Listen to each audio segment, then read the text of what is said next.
El Poder Judicial está corrupto. Insiste una y otra vez en que es necesario exhibirse a sí mismos a través de todas sus corruptelas y cómo es que estos mismos personajes se defienden entre ellos, entre delincuentes y delincuentes de cuello blanco.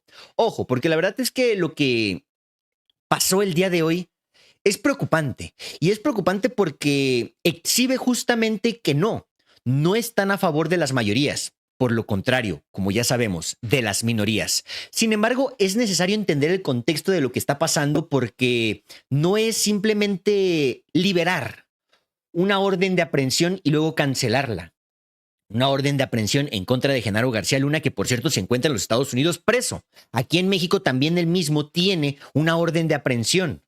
Esta orden de aprehensión retira los privilegios y retira también justamente todos los derechos políticos y sociales. Ahí está el negocio de que le retiren esta orden de aprehensión a García Luna. El presidente hace mención de esto también. De hecho, nos explica qué es lo que está pasando. ¿Por qué es que el Poder Judicial necesita una reforma? ¿Por qué es que en realidad no es de confiar este mismo organismo que está lleno de puros corruptos y delincuentes de cuello blanco?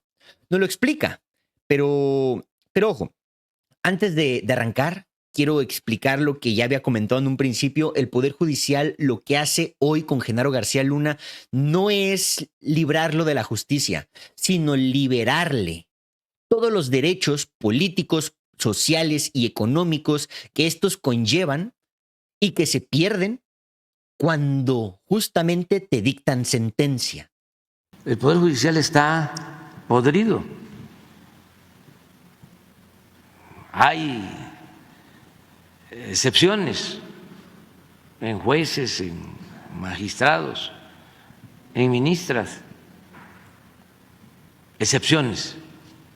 Pero la regla es de que ese poder está tomado, está secuestrado, está al servicio de la mafia, del poder económico y del poder político. Y esto es una prueba más. Le otorgaron amparo a García Luna. Ya le habían otorgado amparo para que se le descongelaran sus cuentas. Ya habían nombrado el brazo derecho de la presidenta de la Suprema Corte, es una gente cercana a García Luna. Y ahora lo amparan en una denuncia de corrupción presentada por la Fiscalía General. Ojo, ¿qué tiene que ver esto? ¿Qué tiene que ver esto justamente con el tema de que Genaro está encerrado en los Estados Unidos y que el presidente Andrés Manuel López Obrador hace mención que no debería de ser porque no debería de ser? Genaro García Luna tiene propiedades, cuentas y sobre todo un vínculo que lo señala de corrupción, de manejo de dinero, por lo cual ese dinero es ilícito y esas cuentas están bloqueadas. Esos derechos políticos, sociales y económicos como ciudadano mexicano están congelados. No puede tocarlos, no puede manejar ninguna de sus propiedades, ni mucho menos alguna de sus cuentas en territorio mexicano, en bancos mexicanos. Ojo, ¿qué deriva de esto? La Suprema Corte necesita dinero. ¿Y de qué forma va a conseguir dinero? Liberando cuentas para que estas mismas se muevan a fideicomisos, que desaparezcan o en su mejor de los casos, que sería el peor para nosotros los mexicanos, que se vayan a paraísos fiscales. Así como le liberaron las cuentas a la esposa de Genaro García Luna cuando este mismo fue acusado y encontrado culpable en Estados Unidos y en México le liberaron las cuentas, así hoy también al mismo Genaro García Luna, ya no a su esposa, sino a él, le liberan las cuentas al retirarle justamente este delito, este señalamiento, a través de retirarle su orden de aprehensión. Desapareció el delito de corrupción y por ende las cuentas que están vinculadas con este delito quedan libres para la manipulación personal. En este caso, él da la orden de que esas cuentas se muevan de nombre y el dinero desaparezca. Ya no va a poder justamente el gobierno recuperar ese dinero. Se pierde en el camino. Genaro mantiene su dinero preso claramente y de ahí, obviamente, por el favorcito, algún ministro, algún juececito o qué sé yo, simplemente dice, yo te las libero a cambio unas moneditas, ¿no? Unas moneditas, porque nos están queriendo quitar justamente los fideicomisos. Más claro, ni el agua.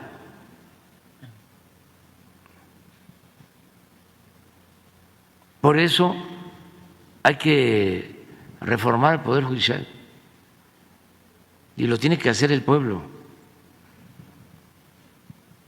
en la elección.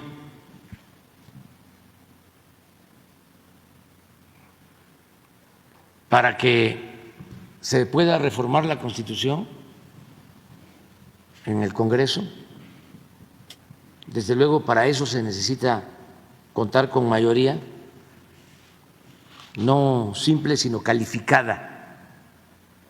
No es la mitad más uno, sino 2/3 partes de los legisladores. Una reforma constitucional requiere de eso. Si se logra tener esa mayoría calificada, se va a poder reformar la Constitución para que el pueblo elija a los jueces, a los magistrados, a los ministros. Qué curioso, ¿no? Qué curioso. El Poder Judicial cada día se exhibe más. Cada día se exhibe más. La verdad es que debería de ser molesto, pero simplemente se vuelve parte del día a día, ¿no? Se vuelve parte del día a día saber que uno se puede levantar con una molestia por parte de quienes reciben su salario de nuestros impuestos. Ya estamos acostumbrados, dirían, pero no, simplemente una de cal por dos de arena. Y viene la de cal, ojo, porque ahí es donde el Poder Judicial va a saber una vez más de qué lado más caliguana. Se están interponiendo, están buscando decirle al presidente qué hacer, cómo hacerle y por qué hacerle. Ya las negociaciones se acabaron. Ignacio Mier buscó negociar con la Corte y la Corte no quiso perder los privilegios, no quiso actuar a favor del pueblo. Era lo único que se le pedía, nada más. Y como ellos no están dispuestos a perder el privilegio, empezaron justamente a arremeter porque se dieron cuenta que la 4T va con todo y sobre todos los jueces y ministros.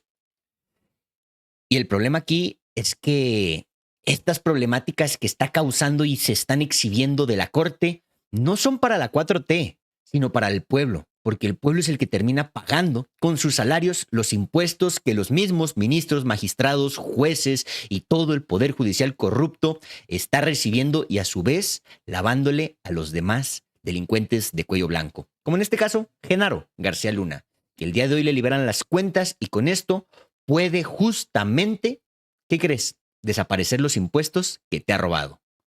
Comentarios.